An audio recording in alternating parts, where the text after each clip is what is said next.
చచ్చిన ఆయుష్ లేదు నాయన. ఈ ఆరాధనలో మేము పాల్గొన్నామంటే మా కుటుంబం, మేము, మా మందిరం అందరూ నీ కృప వల్ల నాయన.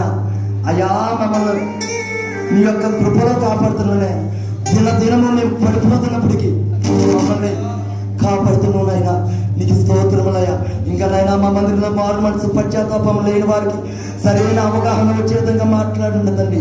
నీ రాజ్యములకు సిద్ధపరచిన నాయన. నీ రాజ్యము వ్యాప్తిలో మా యవనస్తులందరూ వాడబడాలైనా. ఇది ఆరాధన జరిగించినందుకు నీ స్తోత్రములయ్యా. ఇది పరిశుద్ధాత్మతోనైనా ప్రభా నీ యొక్క దాసుడు మాట్లాడుతుండగా దాసుడు మోహస్వరూపంలో నుండి పరమ తండ్రి ప్రతి హృదయాన్ని మీరు మండించుదురు కాక. యేసు నామములో గొప్ప శుద్ధీకరణకు వచ్చుదురు కాక. ప్రతి విభజనలో జరుగును కాక. పరిశుద్ధాత్మ కార్యం యేసు నామములో జరుగును కాక. యేసు నామములో అడుగుతున్నాము తండ్రి.